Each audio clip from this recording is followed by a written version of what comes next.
everyone. We are going to get started. Thank you so much for attending today's session, Bridging the Gap, Programs and Policies for an Equitable Clean Energy Transition. I will be today's moderator, and I'm joined by wonderful panelists who will soon introduce themselves. Just a little housekeeping. Please know that you can submit questions for the panelists through the Whova app. We also have 2 mic runners, so hopefully we'll have a robust Q&A session. I know the panelists want to hear from you as much as you want to hear from them. All right, so my name is Tanisha Harris. I am with the Nature Conservancy, Illinois. I am also a Renew Wisconsin board member. I've been so for about 2 years, and I'll pass it over to Heather Allen. Thank you so much. So excited to be here. Thank you, everyone. Yes, my name is Heather Allen. So it's kind of a little awkward. Apologies for that.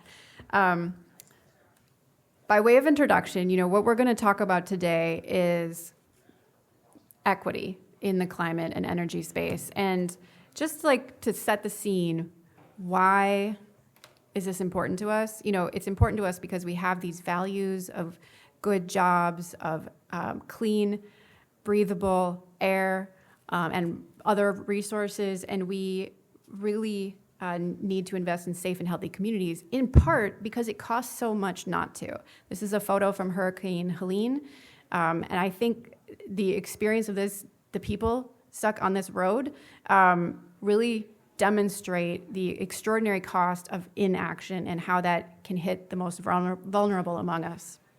So what we do at Elevate, where I'm the policy director for Wisconsin, is we work to retrofit affordable housing units. We also work on high-performance buildings, and we work on building jobs and opportunities for contractors, especially diverse contractors. Altogether, we've saved over $130 million for families, usually through savings on energy bills and wealth building with new jobs. Work across the country. We're headquartered in Chicago, and we're very busy here in Wisconsin, where we work with the Red Cliff Tribe, Lac de Flambeau. We have housing energy efficiency projects there, and we work with Green Bay on a resilience hub and in Oshkosh on energy assessment. In Dane County, Eau Claire, and Milwaukee, we're working on efficiency navigators and housing retrofits. Our efficiency navigator here in Dane County is a project where we work with landlords who have naturally occurring affordable housing to do upgrades like air sealing, weatherization, swapping out appliances to be more efficient and to electrify appliances. And we demonstrate time and time again the energy savings that can be produced, the quality, comfort, and health savings that can be created by this work. And so we're excited to be expanding that work across Wisconsin and around the United States. And it's us living our vision of equity through climate action. So I will turn the mic over to Francisco.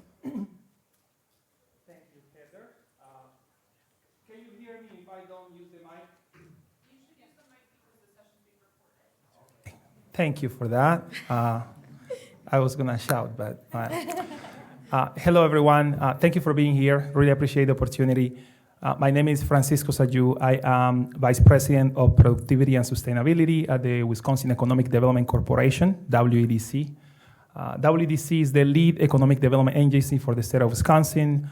Our mission is to strategically invest in Wisconsin to enhance the economic well-being of people, business, and their communities. We envision an economy for all where every Wisconsinite has the opportunity to thrive.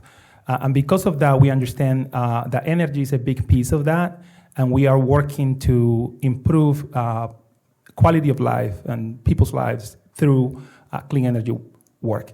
And I'm looking that way because I don't have slides, but I'm just going to quickly give you an overview of the work that we're doing. So I came to WDC last year to lead the division that it is standing up the state's green bank. Wisconsin has a green bank. How many of you knew that? All right. Well, Wisconsin has a green bank. We're standing up the Green Innovation Fund. The Green Innovation Fund is a vision of the state clean energy plan. So back in 2022, the state of Wisconsin released its first clean energy plan. It's a wonderful document. I highly encourage you to take a look at it. That plan identified a number of strategies to help the state meet its clean energy goals, and we want to meet those goals for a number of reasons. Wisconsin is not a petroleum-producing state, so every year we send about $12 to $14 billion out of the economy to purchase fossil fuels, and we can replace some of those fuel imports with energy produced here in the state. So one of the strategies in that clean energy plan was to create a green bank to support the deployment of clean energy projects in the state. And WDC and the Department of Administration provided some guidance, and the Green Ribbon Commission provided some guidance on how to set up that green bank and what to prioritize. And my role and my team's role has been on executing on those recommendations. So we have been working for the past year or so in executing some of those recommendations, capitalizing the bank. And one of the initiatives that we have under the Green Bank is the Solve for All program. And some of you might be aware of the Solve for All program. So who in the room knows about Solve for All? All right. So quick review on Solve for All. It's a residential low-income solar program. You have this. Heather. Yes, Heather. Yeah, Heather is amazing.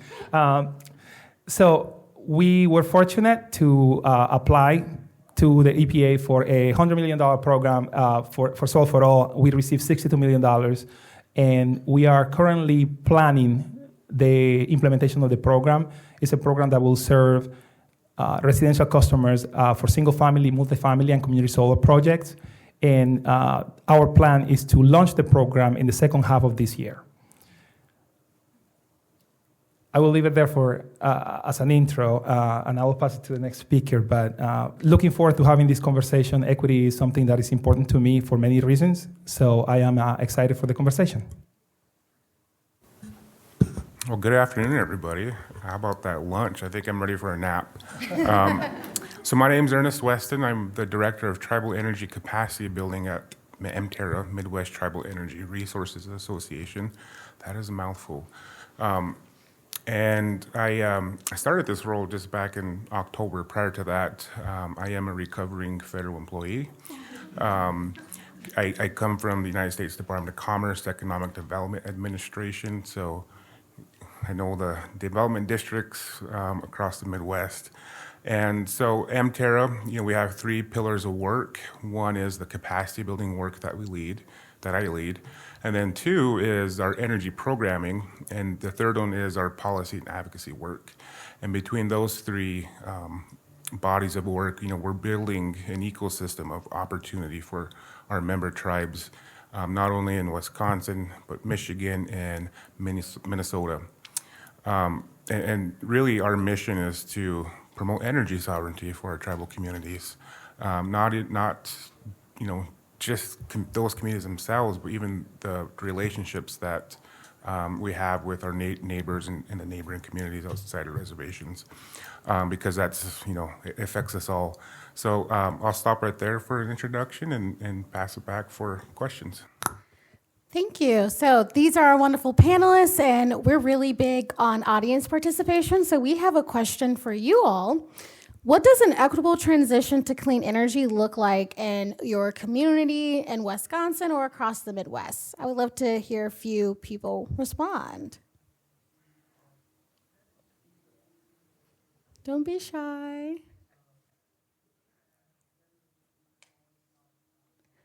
I know for me, I come from an environmental justice community, an energy burden community, and I really like how Ernest talked about energy sovereignty, which really takes it a step further from just community engagement or participation. It's really like the community has decision-making authority over how energy is produced or distributed in their community, and that's something I look forward to. Yeah, Lauren.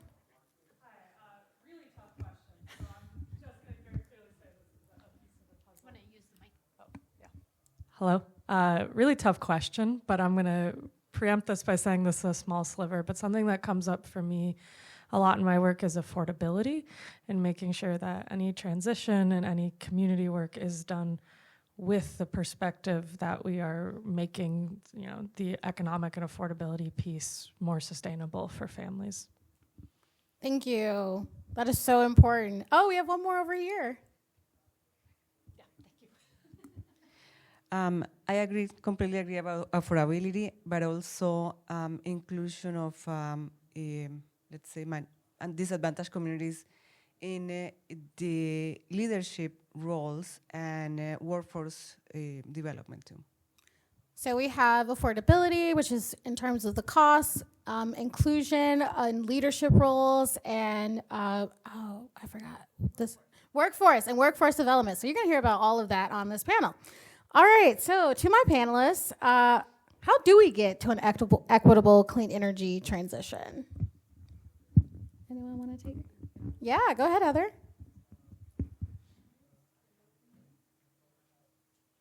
Okay, so we're all going through a lot of transition. I'm actually a former recovering federal Department of Commerce employee myself. I used to work for NOAA, so right there with you, Ernesto.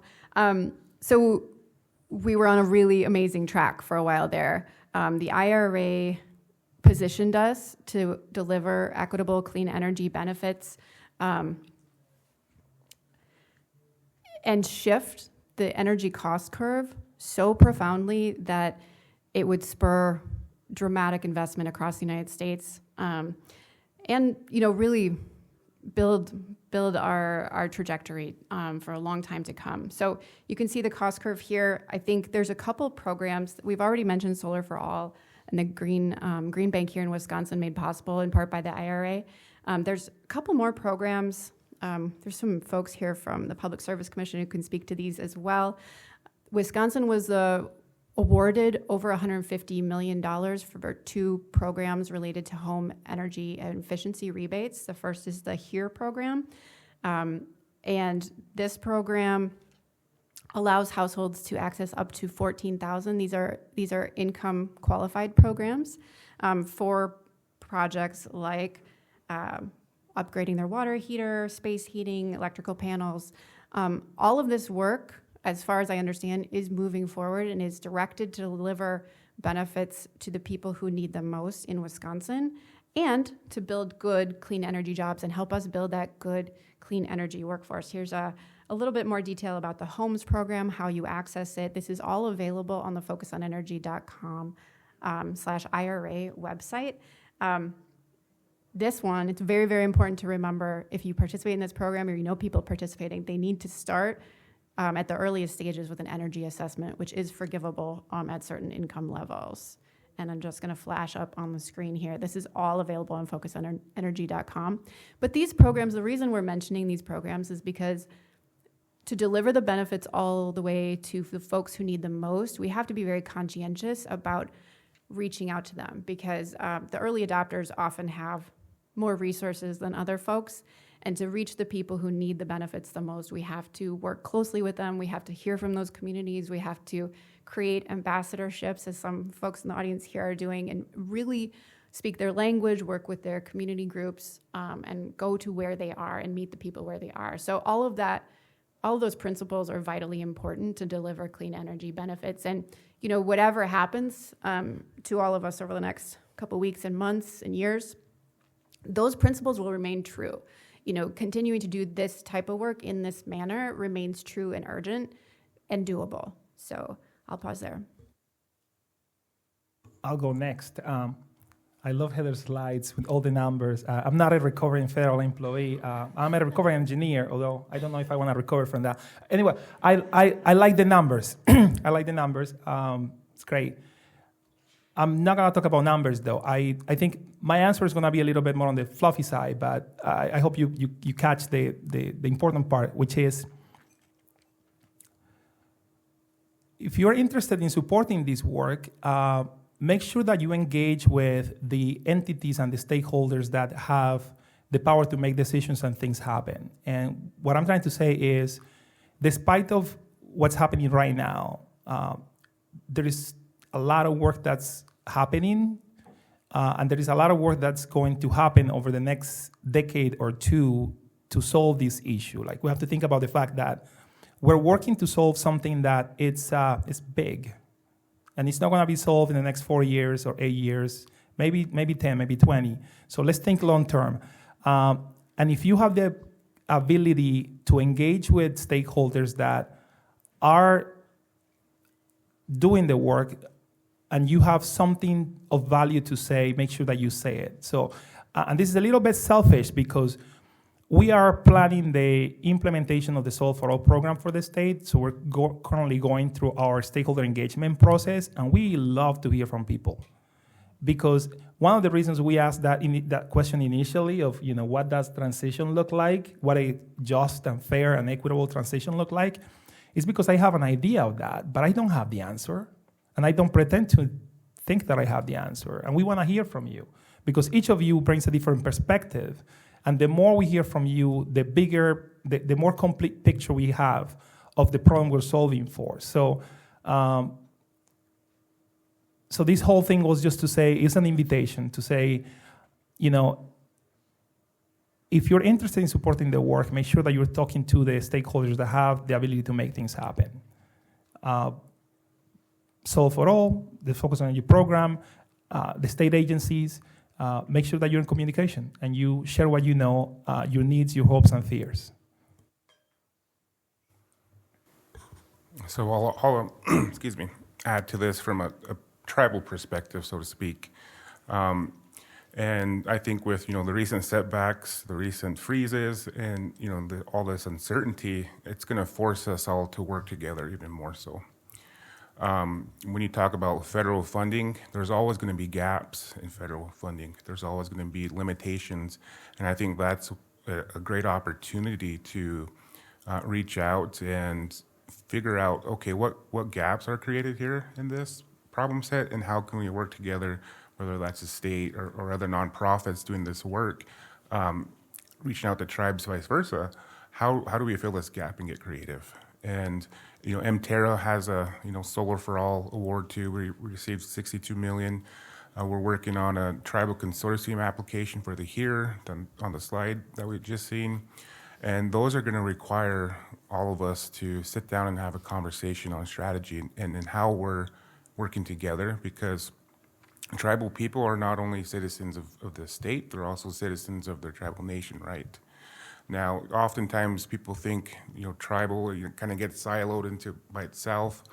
The reason why we fight so hard for things is because, we have political status as American Indians in this country. We entered into treaties with the United States that offer us and afford us certain obligations. We call those treaty obligations that the United States government has to honor. And so we fight for those really, really hard. And sometimes we may get siloed in that fight and not realize the partnerships beside us. So I think, in the spirit of collaboration and dialogue, we have to get better at that in the next few years, especially. So I love that we're talking about leadership and engagement. Can you share what that type of interaction would look like between policymakers and or advocates and the communities they're trying to reach? And Arnis, I'm going to throw that back to you first. I'm going to throw it back. No, kidding. I think there's plenty of opportunity for, especially our state legislatures to listen a little bit more closer to the ground. We have, tons of projects in the Indian country that are going to need, a little help. And so, and going back to what I mentioned, those gaps in federal funding, that'd be a good opportunity for the state to really be involved and talk to tribes and figure out how do we support your energy projects. Now, when the state's doing energy projects, there's also a process. Wisconsin has, the tribal consultation law that's on the books, and I think that's good, that's there, but we could also go outside of that a little more and have meaningful conversations. I'm a big advocate for our economic development districts, and oftentimes I think our economic development districts, the intention is to work with tribes. Not a lot of tribes in this area have comprehensive economic development strategies, SEDS.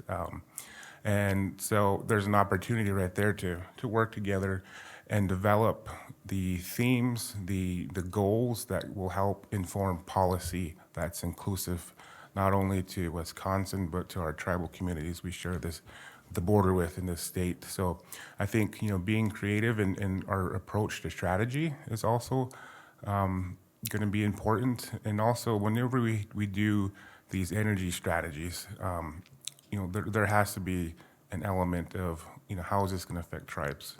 And so it's all encompassing, but those strategies I mentioned, those do influence legislation at some point, whether that's asking for an appropriation from the legislature, the guys next door, or if it's a rule change to remove a barrier. Francisco? Thank you. I have a specific example of how to do that. So I mentioned the Solar for All program. We believe stakeholder engagement, workforce development are key elements of the success of that program, and because of that, we allocated funding for it. So we have about $4.5 million of our grant award dedicated for community engagement and workforce development. But again, we don't know how to do that. Well, let me say that in a different way. You don't want me to decide how to do that, right? That has to be a collective decision. So we created a stakeholder engagement process that has two phases. The first phase is we bring together organizations in the community, people like you who have the capacity to engage with us in an unpaid capacity, because that's part of your work or part of what you care, to help us design a strategy to reach those communities that need to have a voice, but we just can't ask them to volunteer their time and just to ask them to show up at 3 p.m. on a Tuesday on a meeting, because they just can't. So we are currently going through that process, and we have been meeting with our working groups since October of last year. And the reason why we wanted to start early in October, that was as early as we could start, but we didn't have access to our budget in October, so we couldn't offer, we could pay people. So it's like, we are going to open this opportunity, this space for community engagement, for organizations that can afford that, to help us design a process that is inclusive and just and fair once we have access to our budget, which could be sometime from now. Again, what I'm saying is, if you have ideas on how to make Solar for All work, and if you have ideas on how to be inclusive and just in our stakeholder engagement and community and workforce development, come to us and talk to us, because right now we're creating the vision for what that process will look like over the next 4.5 years. So that's an example. Does that answer the question? Yes, and before I go to Heather, I'm going to give you a slightly different question to talk about another program. So we've heard a lot about Solar for All, but Heather, can you tell us how the Homes program can improve the well-being of communities and also help us accomplish an equitable transition?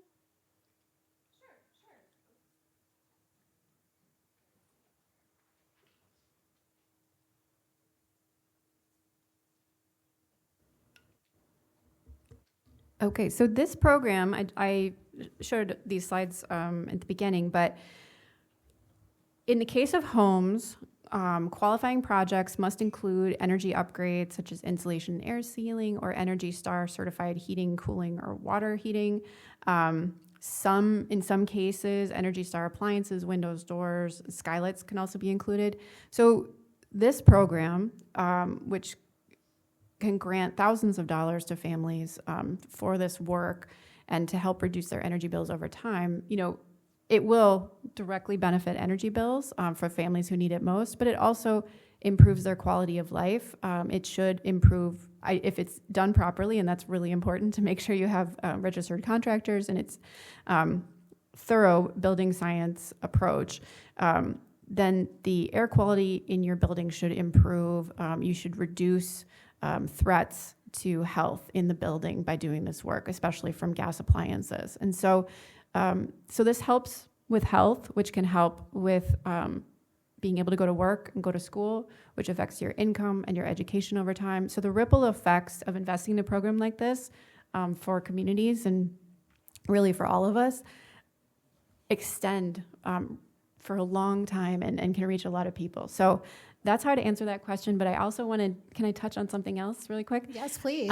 So I was starting to think about policy issues before this here in the state of Wisconsin, and things that the state of Wisconsin has control over, which is a nice place to be sometimes. But you heard earlier today, you heard Dan Ebert and others talking about integrated resource planning. So there's a conversation happening about how can, we've got so much change afoot from data centers to proposed new fossil fuel plants to new technology in the clean energy space. How do we really think about all those decisions holistically, and how do we properly respect the public's time and their energy for engagement in a systematic way? And, folks definitely have argued that integrated resource planning is something that the state needs. And so a conversation about that is brewing. I would also just really share with you my favorite tiny policy topic that the Public Service Commission is poised to make improvements on. It's delivering clean energy benefits to multifamily housing hinges on a couple of rules that not a lot of folks know about, including rules about how a multifamily building is metered. So that's, if you have a 4-unit building, do you have 4 electric meters or how many meters? It turns out if you can reduce the amount of meters in a building, it becomes much more cost effective to install solar, install heat pumps, thereby reducing long-term energy bills for the property. So in this case, you can see this example here. This housing unit is not the description, but the description is related to a real project that Elevate executed. And we had a 4-unit building, and we modeled what it would cost to install solar on that property before and after, or different versions of metering. And we found that in this case, in this modeled case, that we would have an 18% cost reduction. That means we could do 18% more of these projects, deliver energy savings for more families, and preserve affordable housing by making that housing more cost effective and desirable to live in. So that's beneficial. And the other thing I would say about that is we have a real world case study that we'll be sharing soon that shows that it's actually, in practice, it turned out to be 25% cost savings on installation. That is a huge number. So that's an area of control. Those types of policy issues, IRP and metering and all sorts of other issues before the commission and the legislature are super urgent. We need to find ways to open doors for more people to participate in those decisions. And I know the commission is working really hard on engagement and public participation. So that's where my heart lies, in that policy space. And if anyone's interested in these topics, let's talk more. So before we go into Q&A, I want to ask a really big question that some people might be feeling in the room. How do we maintain hope and a commitment to equity despite recent events? Very hard question.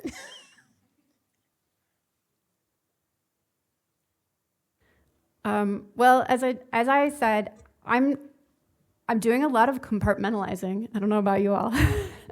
I'm of two minds about a lot of things, but I think that there is so much good work being done by the folks in this room, by the people in this building, by all of our colleagues, and by members of the public who just care and just want to tell us what they're concerned about. And so I'm enthusiastic about that. I'm enthusiastic about the energy here. I'm enthusiastic about the role the state of Wisconsin has played writing a clean energy plan, beginning to advance that clean energy plan. There is a lot of good work being done here.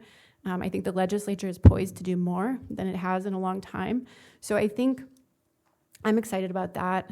I think I also am a realist and a cynic.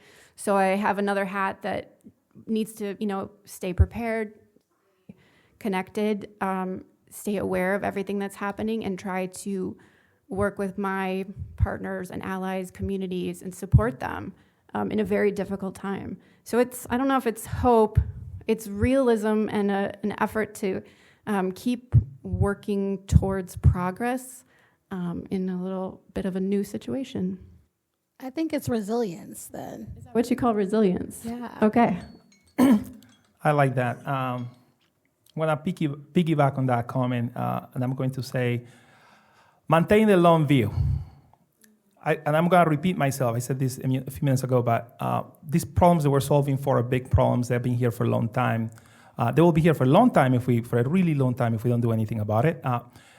We're not going to solve this in 2 years, 4 years, 6 years. It's going to take longer than that. Maintain the long view. I'm going to tell you a personal story. I'm going to be quick because I know we're short of time, but I was having dinner at home with my little kids the other day, and we started talking about college, and I told them, it took me 12 years to get to my undergrad. So I'm an engineer. I have an undergrad from UW-Madison and a master's degree from UW-Madison. But it took me 12 years to get to my undergrad. Not because I wasn't smart enough. I think I'm smart enough, not because I wasn't motivated enough. Not because I was lazy. Not because... It took me 12 years because there were a lot of barriers that I had to overcome. I didn't have any money, so sometimes I had to study one semester and work another semester, and then take a long time. And those years were painful in some way because there was a lot of hopelessness and shame, but I finally made it. I made it, and I'm so glad that I did. And I made it because I never lost sight of the fact that that's what I was going to do, no matter how long it took. And if I needed 20 years to do it, I would still have done it because I never lost sight of it. And this situation is, in a way, is very similar. Like, we are solving for something that's important. Don't lose sight of what we're trying to do. Don't lose sight of the goal. Keep eye on the prize. We're going to have to overcome some obstacles, but, we're tough. We can do stuff. We have done hard stuff, and we will continue to do hard stuff because that's who we are. And we believe in this. We have been doing it for a long time, and we'll continue doing it. So maintain the long view.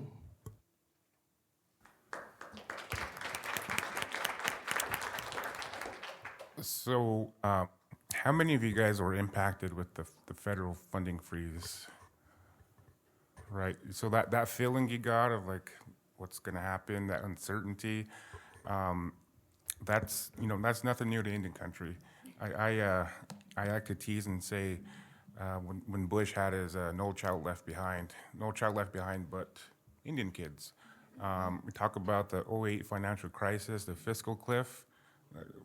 Indians and tribes were at the bottom of that cliff already.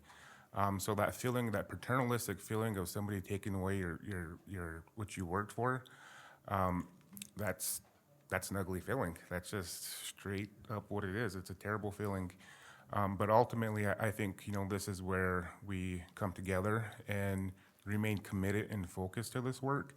And then I think all of us have probably three things that matter the most to us. We care about the land, we care about our kids, and we care about the future.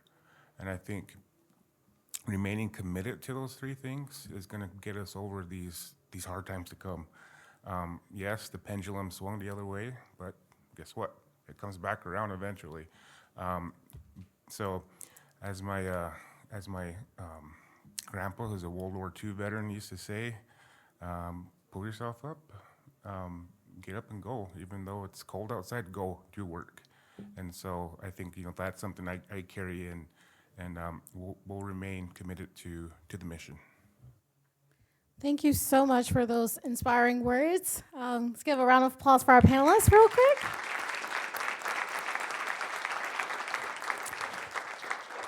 Okay, so we are going to open up the Q&A portion. You can submit questions through the Whova app, or you can raise your hand and have a mic runner come to you. So, do we have any questions?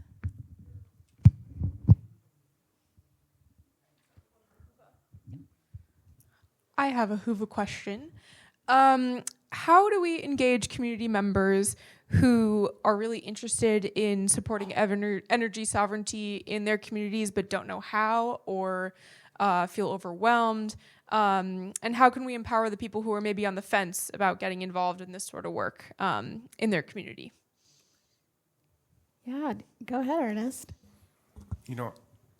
Through this work and a lot of the economic development work that I've been a part of, there was always a missing piece, and that piece seemed to be mentorship. And oftentimes you'll see opportunities to mentor, but nobody take advantage of those. And so, a lot of the work I was involved was creating community of practices where you could have the space to build community in this body of work. So, that's really something I always push and advocate for, is finding those community of practices. If they don't exist, then maybe there's an opportunity there to create one that is, specific to this area, to this community. Go ahead, Heather. Okay, if it's all right, I'd like to show one last little slide here. So one way that Elevate is supporting communities and working with community champions who are really advancing these types of projects is we're excited about the direct pay opportunity for nonprofits and municipal governments or other non-taxable entities who are taking advantage of this opportunity that businesses have had for a long time. And so it's a new and emerging area, and some community organizations need a little technical assistance, so that's one way to support community engagement here. And so Elevate is providing that technical assistance. We're still interested in meeting folks who are aware of projects, and what we would do is help those entities make sure that they're doing all the appropriate steps to position them to be able to take advantage of those direct pay credits. So we can work on system design and implementation. The further along the project is, the better, and the more hopeful we are that they can actually take advantage of those direct pay tax credits. It's too much technology. And so if you're interested, an entity that's interested in that, working with us on that, we'd be happy to help. But I think broadly, the question is really about listening. It's about listening and making sure we understand what the community wants. And anytime we engage with community-based organizations and environmental justice partners, we really think of our role as listening, supporting, providing technical assistance as it's desired, and that helps guide us. So I was taking notes because for me, on these questions, I have more questions than answers, really. My team and I were working on designing our engagement strategy for a Soul4All program, and we really want to hear from folks. We really want to hear from people how to utilize the resources that we have allocated to that in a way that's most effective. So, yeah, I don't have the answers, but I really want to know who wants to. If anybody has answers, we want to hear. Thank you. I just want to share a learning from Illinois real quick. So when we were working on our own clean energy bill, we did this a stakeholder engagement process called Listen, Lead, Share. And so it was in all 59 Senate districts in which we collaborated with community-based organizations, climate justice or environmental justice orgs, faith-based orgs, anywhere you could find, people, and we presented them. This is what we would like. We want to get Illinois to 100% clean renewable energy. How do we do that so your community is not just left behind, but is supportive and one of the people fighting for this? And that led to quite a lot of things in a bill. Like when I was first starting my career, I was surprised to see, such as wraparound services, a pre-apprenticeship program before you enter the apprenticeship program. We have a green bank too, and so it's amazing how innovative and creative people can get when you approach it with a sense of collaboration and listening first. Do we have any more questions? Yeah, we have time.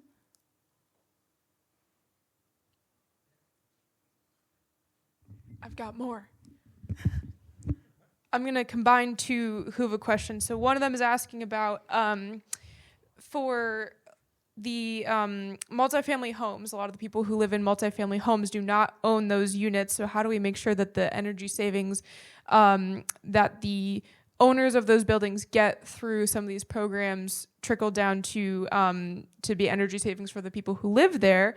And the other question is similar in that, how do we build more locally owned energy systems that create long-term economic activity in the area? Heather, do you want to take that first one? Or Francisco, go ahead. I'll take the first part of the question. It's a really good question and something that we think about a lot. My team and I, we wake up with that question every day. It's like, how are we going to do this?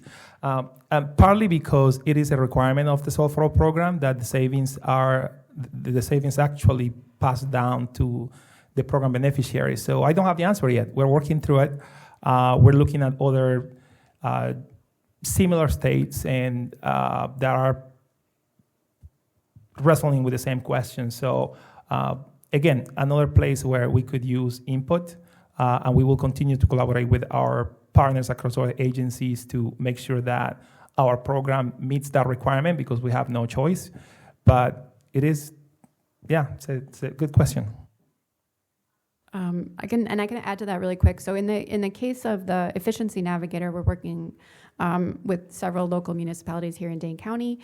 What we do is we work with the landlord and we ask them to make a commitment to not raise rents. So what's happening is if you add these new technologies and it's really extending the life of the building, preserving that naturally occurring affordable housing, and you help lock in rents for the people that live there, you are doing, many good things at once. That's one solution. It's not a regulatory solution. There probably is a regulatory solution to that that we could talk about, with allies at the legislature. But I think another mechanism is just thinking bigger and thinking with bigger property owners and larger landlords. Like, how can you institutionalize these systems? Solar for All really is one of those mechanisms to get these technologies onto properties and to ensure that the energy savings is delivered to the residents. That's important. So I have just to add to that a little bit. One example was that 2 years ago in the South Dakota legislature, they had a bill that was kind of addressing some of that. It failed, it didn't go anywhere. But I think, there is an aspect of education in that. I think, bringing this complex thing down to, something minute for people that can digest it, specifically the property owners, and the value of what this can do to the tenants and improve their lives. So I think a part of that's going to be an education piece as well. We have some questions from the audience. If I could just add one more thing to that question, I just thought about is that we need to be creative about this issue as well. And we're looking at how other agencies and other places are finding avenues to make sure that tenants are benefiting from programs that the landlord, the developers are receiving. And one of those is the Housing Economic Development Agency. They have the tax credit program. And one of the requirements is that those benefits at the end of the day are for the tenants, right? So this is a complex problem, but it's not unique to the energy industry. I mean, it's specific, but it's not completely unique. So again, encouraging us to be creative on how we approach these, maybe borrowing from other places where it has been successful. Thank you. There's two. People usually don't have any trouble hearing me, so I'll just shout it out. We'll use, Oh, it's for the recording. Okay, thanks. This is a question specifically for Ernest. If you were at the Menominee Nation or Bad River or Red Cliff or Lacoudere or someplace in Wisconsin, and you were speaking to a group of citizens, you would have the gamut from very liberal to conservative. We make this argument all the time around, and I'm not especially knowledgeable about, how you would relate to them, but how do you make the argument? Because we constantly are doing this, and we try to make it bipartisan or depoliticize it or however you want to describe it. It's a lot of misconceptions. Can you teach us anything about how to do that? Come to my seminar next. I'm kidding. At the end of the day, it does take a lot for an outsider to go into tribal community and try to sell an idea. Ultimately what it comes back to is trust. And I think that's true for a lot of our rural communities, especially when you're talking about a project that really hasn't been vetted by the community. Somebody used earlier in one of the other panels, a lot of these grants come and, they need tribes, and they ask them at the end. So I think just having, a line of trust, but also tribal communities, the way we operate is, there's always that one person that can open doors for you. And, network analysis style, who are the ones? Normally you'll see, a lot of the women, and a lot of times it's not even the elected officials that can open those doors for you. And that's building trust, is understanding the community you're in. Now, I should say this with caution. Not every tribal community is the same. You can't take a cookie cutter policy and apply it to all. That's just never going to work. United States has been trying that, right? So building trust is very important in this work, especially now when there's so much money out there. Okay, that is the end of our panel. Thank you so much for attending. Please feel free to come up to talk to the panelists individually if you'd like, and I hope you enjoy the rest of your summit.